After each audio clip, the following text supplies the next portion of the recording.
요엘서는 아주 간단합니다. 1장에서 3장으로 되어 있는데 앞부분을 보면 당시의 현실을 잘 표현하고 있습니다. 모든 것이 황폐해졌고 황폐해진 것을 보면서 슬피 울고 있는 사람들이 나옵니다.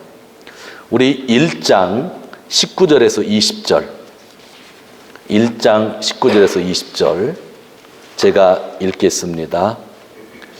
여호와여, 내가 주께 부르짖으오니 불이 거친 들의 풀을 살랐고 불꽃이 밭의 모든 나무를 살랐음이니이다. 들짐승도 주를 향하여 헐떡거리오니 시내가 다 말랐고 들의 풀이 불에 탔음이니이다. 메뚜기 떼의 공격을 받아서 이렇게 험난한 그런 환경이 되었다고 하는 것. 그러니까 요엘 선지자가 살고 있었던 이 시대에 상을 잘 보여주고 있는데 참으로 황폐한 그러한 시대였다고 하는 것을 보여주고 있습니다. 메뚜기에 의한 또 메뚜기 군대에 의한 고난을 보여주고 있는데 2장 1절에서 11절에서도 계속 되어주고 있습니다. 메뚜기 같은 군대들이 북쪽에서 쳐들어올 것인데 정말로 끔찍하고 강한 군대들이다라고 하는 그런 말씀들이 나와 있는 것입니다. 이런 현실에서 요엘이 예언을 하는 겁니다. 메뚜기라는 표현이 나오고 메뚜기 군대라고 나오는데 옛날에 재앙이 일어날 때는 메뚜기 떼에 의해서 황폐해지는 것이 있잖아요. 그것이 1차적인 의미이고 2차적으로 메뚜기 군대라고 하는 것은 북쪽에서 오는 군대들을 의미하는 겁니다. 그래서 지금 이스라엘이 아주 황폐되었다고 하는 아주 어려움 속에 있다고 하는 표현이 1장과 2절에서 나오고 있습니다. 그런 현실 속에서 하나님은 요엘 선지자를 시켜서 말씀을 합니다. 고백하고 회개하라고 하는 겁니다. 너희가 회개한다고 하면, 너희가 하나님께 돌아온다고 한다면 너희를 회복시켜 주신다고 분명히 말씀합니다. 북쪽에서 메뚜기 군대 같은 자들이 쳐들어올지라도 다시는 너희가 수치를 당하지 않게 해주겠다고 하는 말씀이 요엘서에 나오고 있습니다. 그리고 오늘 같이 읽은 2장 28절에서 31절의 모습이 그려지고 있습니다. 28절에서 29절 두 절만 우리가 다시 읽겠습니다. 2장 28절에서 29절 그 후에 내가 내 신을 만민에게 부어주리니 너희 자녀들이 장래일을 말할 것이며 너희 늙은이는 꿈을 꾸며 너희 젊은이는 이상을 볼 것이며 그때에 내가 또 내 신으로 남종과 여종에게 부어줄 것이며 너희가 회개하고 돌아오기만 하면 아무리 황폐한 시대라 할지라도 내가 내 영을 부어주겠다. 성령을 부어주겠다 말씀하고 있는 겁니다. 성령을 너에게 부어주면 너희 아들, 딸은 예언을 할 것이고 노인들은 꿈을 꿀 것이고 젊은이들은 환상을 볼 것이라고 그렇게 말씀하고 있는 것입니다. 그때가 되면 종들에게까지도 남녀를 가리지 않고 나의 영, 성령을 부어주시겠다고 말씀하고 있는 그러한 본문입니다. 이 본문을 오늘 우리가 읽고 있는 것이고 이 본문에 따라서 설교 제목을 잡았는데 하나님은 성령을 부어주시는 분이라는 겁니다. 우리는 성령을 구하고 있는데 우리가 구할 수 있는 이유는 하나님께 성령을 부어주시기 때문이라는 거죠. 어느 시대인지 요엘은 이야기하지 않고 있습니다. 얼마 전에 읽은 호세아 선지자서를 읽을 때는 호세아는 어느 왕 때에 예언을 했다고 하는 것이 기록이 되어 있는데 이 요엘은 어느 왕 때에 예언했다고 하는 기록이 없어서 그 시대를 정확히 알 수는 없습니다. 그러나 1장과 2장을 통해서 볼 수 있는 것은 참으로 모든 것이 황폐해졌던 그러한 시대라고 하는 것이죠. 그때 하나님은 요엘을 통해서 너희가 하나님께로 돌아오기만 한다고 하면 내가 너희에게 하나님의 영을 부어주겠다고 하는 말씀을 전하게 하는 거죠. 황폐한 시대에, 가장 어려운 시대에, 아무것도 남아있지 않는 시대에 우리에게 진짜로 필요한 것이 무엇이냐는 것이죠. 그것이 바로 성령님이라고 오늘 성경은 말씀하고 있는 것입니다. 요엘이 예언을 한 후 수백 년이 지났습니다. 예수님이 오셨습니다. 예수님이 죽으시고 부활하시고 또 승천하셨습니다. 그때 제자들이 모여서 한 곳에서 기도를 하는데 그들이 성령의 충만함을 입었습니다. 그들이 각자 나라의 방언을 이야기할 때에 주위에 있었던 사람들이 베드로와 제자들을 향하여 낮부터 술을 먹었다고 이야기를 합니다. 그 이야기를 들었던 베드로가 많은 관중들 앞에서 수천 명이 모인 예루살렘 성 안에 모인 사람들에게 그 뜰에서 설교를 하기 시작합니다. 그것이 사도행전 2장에 나오는데 사도행전 2장을 한번 찾아보도록 하겠습니다. 신약성경 5번째 나옵니다. 사도행전 2장 17절입니다.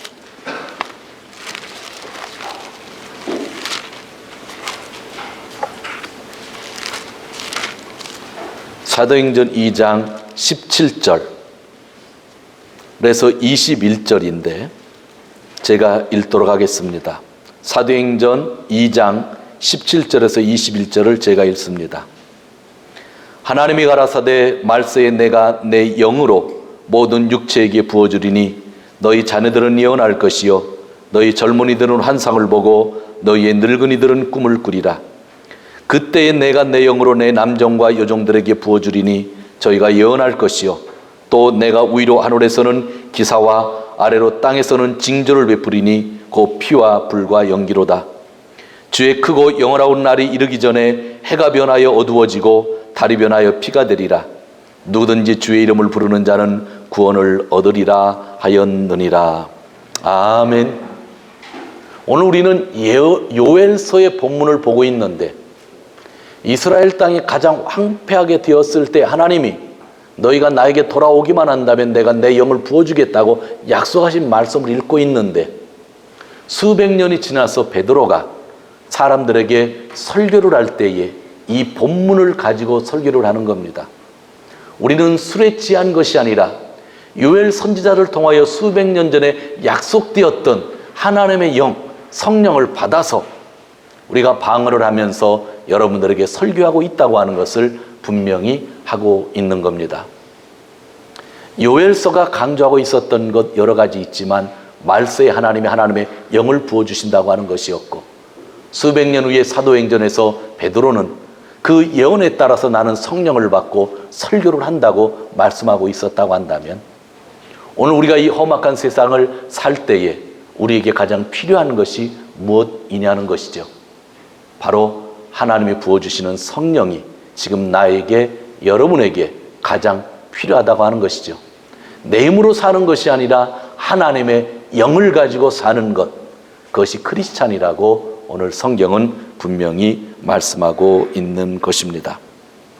마지막 날에 대한 이야기를 요엘은 하고 있습니다. 다시 요엘서로 넘어갑니다. 요엘서 2장 30절과 31절, 요엘서 2장 30절 31절 제가 읽습니다. 내가 이적을 하늘과 땅에 베풀리니 곧 피와 불과 연기 기둥이라. 여호와의 크고 두려운 날이 이르기 전에 해가 어두워지고 달이 핏빛같이 변하려니와. 마지막 날이 있다고 분명히 얘기하고 있는 거죠. 근데 이 마지막 날, 이런 엄청난 날이 오게 되는데 하나님의 영을 받은 사람들은 이 날을 견뎌낼 수 있지만 하나님의 영을 받지 못한 사람들은 이 날이 바로 심판의 날이 된다고 하는 그런 말씀을 하는 것입니다. 그러면서 32절 아주 중요한 말씀을 하고 있죠. 2장 32절 같이 읽습니다. 누구든지 여호와의 이름을 부르는 자는 구원을 얻으리니 이는 나 여호와의 말대로 시온산과 예루살렘에서 피할 자가 있을 것이며 남은 자 중에 여호와의 부름을 받을 자가 있을 것임이라. 아무리 험난하고 마지막 때가 와도 여호와의 이름을 부르는 자는 구원을 받게 되리라고 하는 그런 말씀입니다. 신약 성경을 읽으면 아주 유명한 사람들이 많이 나오는데 예수님 빼고 유명한 사람 하면 베드로일 겁니다. 그럼 베드로와 쌍벽을 이루었던 사람이 누구죠? 바울이죠. 그러면 바울이 한 이야기 한번 우리가 살펴보도록 합니다. 로마서 10장입니다. 로마서 10장 12절에서 13절입니다. 신약성경 사도행전 다음에 나오죠. 로마서 10장 12절에서 13절. 로마서 10장 12절 13절 같이 읽습니다. 유대인이나 헬라인이나 차별이 없습니다. 한 주께서 모든 사람의 주가 되사 저를 부르는 모든 사람에게 부여하시도다. 누구든지 주의 이름을 부르는 자는 구원을 얻으리라. 아멘. 하나님의 말씀을 기록하면서 성령의 인도하심 속에서 바울은 전도할 때에 오늘 요엘서의 말씀을 그대로 인용하는 겁니다.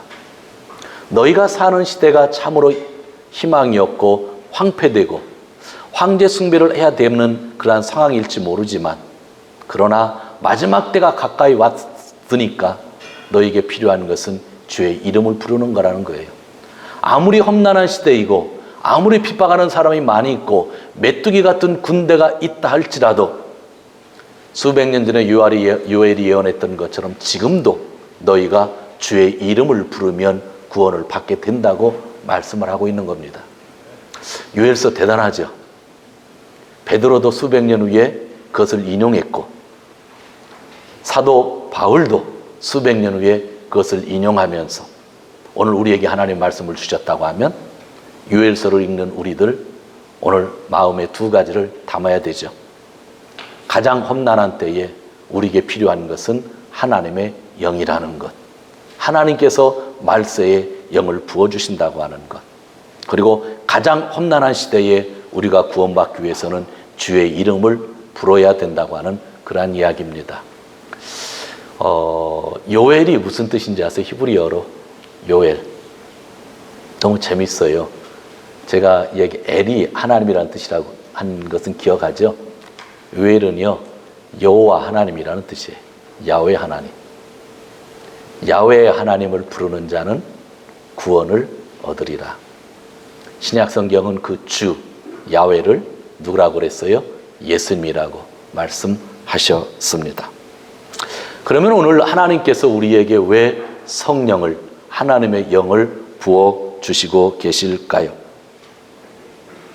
성도 여러분, 구약 성경 오늘 읽은 요엘서가 신약 성경에서 쓰여진 것을 보았는데 잘 생각해 보면 전부 선교와 관련되어진 것에 쓰여졌음을 알게 됩니다.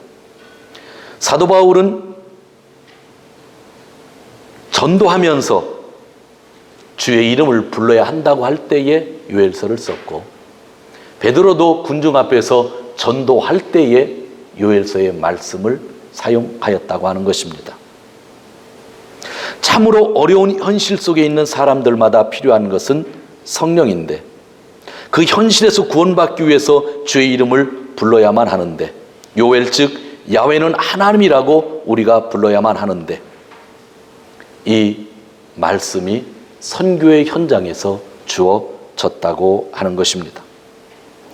여러분, 내가 그리스도인입니다. 여러분들도 그리스도인입니다. 내가 그리스도인으로서 온전히 회복되었다고 하는 증거는 무엇인가요? 내가 성령 받아서 성령 공동체가 되었다는 증거는 무엇일까요?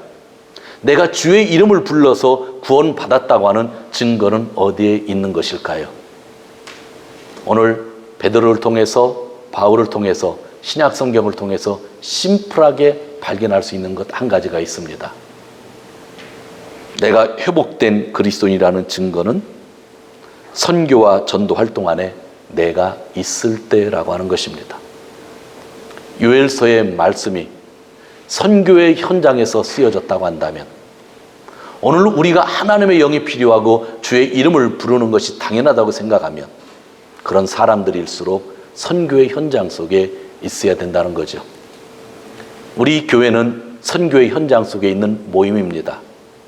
그래서 이 교회는 선교의 현장으로 또한 나가야만 된다고 하는 것이 오늘 하나님의 말씀입니다. 여러분 성경을 읽고 있잖아요. 여러분들이 제가 이렇게 구약 성경을 어디 찾읍시다 하고 찾을 때 바로 찾으신 분은 일주일 동안 요엘서 읽으신 분은 바로 찾아요. 그런데 요엘서를 안 읽으신 분은 한참 찾죠. 제가 사람 이름은 기억 못해도요, 여러분이 성경 찾는 것은 금방 다 합니다. 우리가 성경을 읽고 있잖아요. 만약에 우리가 읽고 있는 성경에 하나님의 이름이 참 많이 나오고 예수님의 이름이 참 많이 나오잖아요. 그렇게 많이 나온다 하더라도 그 책 안에 성공하는 비결을, 돈 버는 비결을 기록하였다고 하면 그것은 인간의 책입니다. 인간이 만든 책입니다. 창세기 1장부터 요한계시록까지 여호와라고 하는 것이 수천 번 나오고 하나님이라고 하는 분의 호칭이 수천 번 나온다 할지라도 그 책의 중심적인 내용이 건강하게 사는 비결, 성공하는 비결, 돈 버는 비결에 대해서 대부분 기록되어 있다면 그건 성경이 아닙니다. 그거는 인간이 만든 책입니다. 왜냐하면 하나님은 거기에 관심이 별로 없으셔요. 하나님은 여러분들이 잘 되는 걸 원하셔요. 건강한 걸 원하셔요. 또 삶이 윤탁한 것을 싫어하지 않으세요. 좋아하셔요. 그러나 그 목적 때문에 성경을 주신 게 아니에요. 하나님의 관심은 세상에 있는 사람들이 예수 그리스도를 통하여 구원받는 것, 거기에 온 관심이 있으신 거예요. 성경을 읽으면 하나님의 관심이 어디 있는지 우리는 금방 알 수 있죠. 그래서 우리는 이 성경을 인간에 의해서 최종적으로 문서로서 기록되었지만 하나님의 책이라고 믿는 이유가 왜 그러는 거예요? 여기에는 하나님의 뜻이 담겼기 때문이에요. 사도 바울이라고 하는 사람이 신약 성경에 있어서 한 13권 정도를 기록했다고 그래요. 근데 거기에 성공하는 비결이 써 있다고 한다면 그가 하나님을 믿는 사람이라 할지라도 하나님을 위해서 십자가에 달려 죽었다 할지라도 그것은 성경책이 아니에요. 그가 하나님을 아무리 잘 믿는 사람이라도 성공하는 비결을 기록했다면 그건 성경책이 아니에요. 그러나 사도 바울이 13권을 기록했을 때에 성령의 인도하심 속에 기록되었다고 하는 확신을 우리가 왜 하는 거예요? 거기에는 온통 하나님의 관심만 기록되어 있기 때문이죠. 그래서 우리는 그것을 성경이라고 믿고 받아들이고 그렇게 은혜를 받고 있는 것이죠. 우리가 신앙생활 한다고 하는 것은 과연 무엇일까요? 하나님의 뜻, 하나님의 관심 안에 우리가 있는가 아닌가라고 하는 것, 그것이 아주 중요합니다. 전도와 선교에 관심이 없는 모임을 영어로 뭐라고 하는지 아세요? 멤버라고 합니다. 선교와 전도에 전혀 관심이 없는 그룹이 있어요. 그것은요, 멤버예요. 그러나 이 그룹이, 이 모임이 선교에, 전도에 관심이 있으면 그때부터 에클레시아, 교회라고 합니다. 모여 있다고 교회가 아니에요. 모여 있는 사람들이 선교에 관심이 있으면 교회가 되고, 모여 있는 사람들이 선교에 관심이 없으면 멤버가 되는 거예요. 제가 신학교 다닐 때에 동창회라는 것이 있었는데 향후회라는 게 있었어요. 신학교가 얼마나 작아요. 그러면 충청 향후회, 경상 향후회, 그 다음에 호남 향후회. 왜 저는 아직도 잘 모르겠어요. 전라도랑 호남이랑 구분이 잘 안 가요. 그런데 호남 향후회 그랬어요. 근데 저는 어느 향후회에 속했게요? 충청 향후회죠. 그런데 충청 향후회가 아니라 예산 향후회에 속했어요. 신학교에서 군 단위로 시 단위로 있는 향후회는 예산밖에 없었어요. 그만큼 저희 학교에는 예산 출신이 많았어요. 그래서 예산 향후회가 전체 향후회 중에 제일 컸어요. 대단하죠. 그런데 그 향후회는 모임이고 하나님을 믿는다고 하는 사람들이 있지만 그냥 멤버십이에요. 멤버. 교회가 아니라고요. 자기 동양 사람들까지 모여 있는 것은 교회일 수가 없잖아요. 예산에서 중고등학교를 같이 다녔다고 해서 예산교회가 될 수 있는 게 아니에요. 전도와 선교, 하나님의 마음을 가지고 있는 모임은 교회이고, 하나님의 마음보다 내 향후에 대한 관심이 있으면 그때부터 멤버가 되는 거예요. 이것을 우리는 구별할 수 있어야 돼요. 오늘날 수많은 공동체들이 있고 수많은 공동체들이 교회라는 이름으로 이 세상에 존재하고 있지만, 우리는 그것이 진정한 교회인지 멤버인지 구분할 수 있는 그러한 지혜들이 있었으면 좋겠다라고 하는 생각을 해봅니다. 그리고 또 한 가지, 오늘 성경을 한 번 더 읽도록 하겠습니다. 3장 20절입니다. 요엘서 3장 20절. 3장 20절 21절 같이 읽습니다. 유다는 영원히 있겠고 예루살렘은 대대로 있으리라. 내가 전에는 그들의 피 흘림 당한 것을 갚아주지 아니하였거니와 이제는 갚아주리니 이는 나 여호와가 시온에 거하리로다. 아멘. 하나님이 3장에 들어오면은요, 이스라엘과 유다와 영원히 함께 하시겠다고 합니다. 이들은 성령의 사람들이고 뭐 하는 사람들이에요? 주의 이름을 부르는 사람들이잖아요. 그런데 뭐라고 되어 있냐면 21절에서요. 너희가 참 어려움을 많이 당했는데, 피 흘림을 많이 당했는데, 많이 공격을 당했는데 너희에게 힘을 주어서 네가 공격해서 이길 수 있게 하겠다, 그렇게 하셨을까요? 하나님이 친히 갚아주신다고 하셨을까요? 하나님이 친히 갚아주신다 하셨어요. 우리가 오해되지 말아야 될 것이 있어. 우리가 예수님을 잘 믿고 성령 충만하면 내가 힘이 강해져서 내가 무슨 일이든지 할 수 있다 생각을 하고 원수 갚는 일까지도 내가 하려고 그래요. 하나님은 절대로 우리에게 그런 힘을 주시지 않아요. 내가 성령 충만하면, 내가 주의 이름을 부르고 구원을 받은 자라고 한다면 내가 하고 싶었던 그 모든 일들을 누가 대신해 주는 거예요? 성령님이 대신해 준다고 오늘 성경에서 말씀하고 있는 것입니다. 그래서 원수 갚는 것은 내 안에 있다고 그렇게 말씀하고 있는 것이죠. 오늘 말씀을 정리하려고 합니다. 하나님은요, 말세에, 마지막 날에 무엇을 부어주신다고요? 성령님을 부어주십니다. 모든 희망이 사라졌을 때 주님의 영을 부어주십니다. 새롭게 시작하려고 할 때 주의 영을 부어주십니다. 그리고 주님의 이름을 부르며 살라고 하십니다. 그러므로 내 힘을 의지하지 않고 예수님을 의지하며 사는 것, 그것이 우리의 신앙입니다.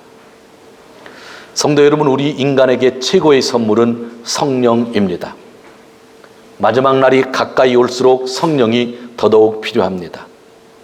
그래서 성경은 성령의 은사, 즉 성령이 주시는 선물을 신약 성경에서 그렇게 많이 강조하고 있습니다. 우리는 이전에는 말 못하는 우상에게 이리저리 끌려다녔습니다. 그러나 이제는 성령으로 말미암아 예수를 주님이라고 고백할 수 있게 되었습니다. 하나님께서 우리에게 왜 성령을 부어주실까요? 왜 우리는 성령을 늘 구하며 살아야 할까요? 그것은 교회의 공동의 이익을 위한 것이라고 성경에는 쓰여져 있습니다. 이 말씀을 기록하다가요, 어제 갑자기 그 생각에 잠겼어요.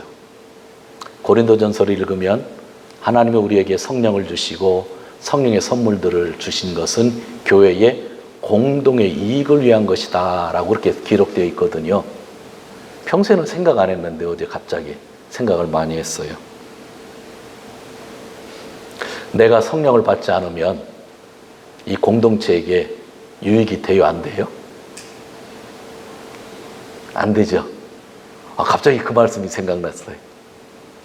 여러분이 성령을 구하고 살면 여러분은 크리스찬으로서 이 공동체에 아주 큰 유익이 될 거예요.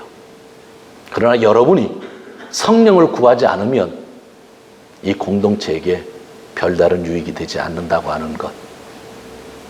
그래서 그렇게 험악한 세상 속에서 하나님은 교회를 통하여 이 마지막 때에 가장 험난한 때에 내가 내 영을 부어주겠다고 약속하셨다고 하는 것. 하나님의 영을 우리 안에 집어넣었을 때에, 하나님의 영에 우리가 충만했을 때에만 우리 모두에게 유익한 사람이 되는 거죠. 제가 매일매일 성령을 구하지 아니한다고 하면 담임 목사지만 이 공동체에 전혀 유익이 되지 않을 거예요. 정말 최악이 될 겁니다. 그러나 제가 성령을 구하면서 늘 말씀 안에서 기도한다고 하면 이 공동체에 유익이 될 수 있는 거죠. 부족하지만 그런 목사가 되고 싶은 거예요. 우리 모두가 부족하지만 진짜 그러한 성도들이 되고 싶은 거예요. 성령은 사람들에게 그분이 원하는 대로 선물을 주셨는데, 어떤 사람에게는 지혜의 말씀을 주셨고, 어떤 사람에게는 지식의 말씀을 주셨고, 어떤 사람에게는 믿음을 주셨고, 어떤 사람에게는 병 고치는 은사를 주셨고, 어떤 사람에게는 기적을 행하는 능력과 예언을 주셨고, 영도 분별하고 방언도 주시고 방언 통역까지 할 수 있는 선물들을 주셨대요. 근데 이 모든 것은 개인을 위해서 주신 것이 아니라 공동의 이익을 위하여, 교회를 위해서 주셨다는 거예요. 내가 사람을 고치는 능력이 있다 할지라도 나는 죽어도 자랑하지 못해요. 그것은 나를 위해 주신 것이 아니라 교회를 위해서 주신 은사이기 때문이죠. 어떤 사람이 예언할 수 있는데 나는 예언의 능력이 있다고 자랑하면서 나에게 오면 내 앞길을 알아 얘기한다면 그 사람은 교회에 있을 필요가 없죠. 그냥 나가서 무당이 되면 돼요. 내가 예언의 능력을 갖게 된 것은 누구를 위한 거예요? 하나님의 몸된 공동체를 위한 것이죠. 그러면서 특히 우리 인간들이 사모해야 될 은사가 있다고 말씀하셨는데 그것을 사랑이라고 그렇게 말씀해 주셨던 겁니다. 제가 이렇게 왜 자세하게 이야기하는 줄 아세요? 이 모든 것은 하나님이 영을 부어주실 때에 우리에게 주어지는 거예요. 여러분들이 막 가지고 싶은 것들 많잖아요. 내가 이런 사람이 되고 싶다 하는 것들 참 많으시잖아요.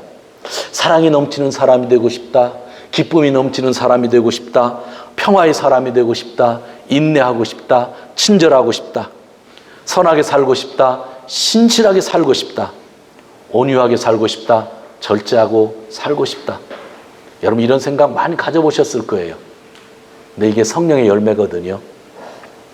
그러면 뭐를 구하면 이것이 우리에게 온다는 거예요? 성령을. 우리가 세상에서 그렇게 가지고 싶어 했던 우리의 인격, 우리가 그렇게 가지고 싶었던 우리의 모든 성품들, 그것이 다 어디에서 온다고요? 성령님이 주신다고 하는 거면, 하나님이 마지막 때에 성령을 부어주시겠다고 약속을 하셨고 그 약속대로 베드로가 성령을 받았고 그 약속대로 사도 바울이 성령을 받고 세상에 나아갔다고 한다면 오늘 우리 교회인 우리가 그 성령 충만해야 된다고 하는 것이 성령의 말씀입니다. 많은 사람들이요, 성령 충만을 받으려고 한다면 소리를 질러야 된다고 하시는 분이 있어요. 저는요, 소리 내서 기도하는 걸 아주 좋아해요. 그런데 소리 내지 않고 기도하는 것도 참 좋아합니다. 소리 내서 기도하든 소리 내지 않고 기도하든 구하는 것이 동일하면 돼요. 어떤 교회는요, 자꾸 뭐 소리 내지 말라는 교회도 있고 또 소리 안 내면 또 소리 내라고 하는 교회도 있는데 그게 중요한 게 아니에요. 큰 목소리를 내든 조용히 기도하든 구하는 내용이 중요한 거예요. 뭐를 구하는 거예요? 성령을 구하는 거예요. 하나님이 말세에 가장 험난한 시대에 성령을 주시겠다고 약속하셨으니 우리는 매일매일 하나님의 영을 구하는 거예요. 성령님 와요 고자이마스, 오늘도 저에게 오셔서 저를 지배해 주십시오. 하루 시작할 때 이렇게 기도하고 시작하는 거예요. 잘 때에 바로 벽에 자리에 오고 성령님 교모 아리가또 고자이마스, 늘 성령과 함께 살 수 있는 그러한 것들, 그것이 오늘 크리스천의 삶이라고 말씀해 주고 있는 겁니다. 예수님이 주인이시잖아요. 주잖아요. 우리가 그리스도라는 걸 잘 알고 있죠. 지난주 금요일 날 일구역 구역 예배가 있어서 예배를 갔는데 야고보서 2장 말씀을 읽었는데 이 말씀이 나왔어요. 일본말로 참 재미난 표현이 있어요. 너희가 예수님을 주로 아느냐? 그리스도 아느냐? 소래와 개코나코토 데스. 그런 표현. 내가 예수님을 주인으로 알고 그리스도로 알고 있느냐? 그러면서 뭐라고 앉아서 개코나 꽃도 하면서 그 뒤에 그거는 귀신들로 알고 있어 그래요. 우리 신약성경 보면 그렇잖아요. 예수님의 제자들이 예수님을 메시아로 고백하지 못할 때, 하나님의 아들로 고백하지 못할 때 제일 먼저 고백한 게 뭐예요? 귀신 들린 자들이 제일 먼저 고백했죠. 또 야고보서를 읽다 보면은요, 그런 것들이 있어요. 이런 말씀이 있어요. 사랑이 최고의 법이라는 것 우리가 다 알고 있잖아요. 알고 있느냐? 그리고 개코나 꽃도 있어요. 그래, 또 그것도. 행위가 없다고 한다면 그게 무슨 의미가 있느냐라고 하는 말을 하는 거예요. 예수가 주님이라는 것, 그리스도라는 사실 알고 있다고 좋은 성도가 되는 게 아닙니다. 왜냐하면 귀신들도 우리보다 더 먼저 알고 있기 때문이죠. 사랑이 최고의 법이라는 것을 우리가 알고 있다고 성도가 되는 것 아니에요. 이 세상 사람들은요, 우리보다 사랑을 더 갈망하고 있을지 몰라요. 좋은 크리스찬은 누구입니까? 영원히 변하지 않는 답이 하나 있어요. 하나님의 영으로 충만한 자가 좋은 크리스찬이에요. 조그만 거 하나하나 구하는 거 잘못된 게 아니지만 진짜 하나님의 영을 구해야 돼요. 하나님의 말세에 부어주신다고 했잖아요. 가장 중요한 거 거기 있어요. 하나님의 영을 구하고 사는 것. 바로 거기가 선교의 현장이 될 수 있는 겁니다. 사랑하는 성도 여러분, 우리에게 주어진 현실이 다 달라요. 목사의 현실이 다르고 여러분의 현실이 달라요. 학생이신 분도 있고, 또 회사에 나가시는 분도 있고, 또 가르치시는 분들도 있고, 또 집에 계시는 분들, 또 몸이 건강한 사람이 있고 약한 사람이 있고요. 또 국적도 다 달라요. 한국 사람이 있고 일본 사람이 있고, 또 미국 국적을 가지신 분이 이 자리에 있고, 또 다른 나라 국적을 가지신 분이 있을 수도 있어요. 모든 것이 다 달라요. 그렇지만 이 자리에 우리는 같이 있어요. 이 자리에 같이 있는 우리에게 오늘 하나님이 주시는 말씀, 나는 말세에 성령을 부어주는 하나님이라는 거예요. 그럼 우리가 똑같이 구해야 되는 것은 하나님의 영이라는 것. 하나님의 영에 관심이 있는 사람이 좋은 성도님입니다. 저도 여러분도 진짜 하나님이 원하시는 좋은 성도 되시기를 주님의 이름으로 축원드립니다. 기도하겠습니다.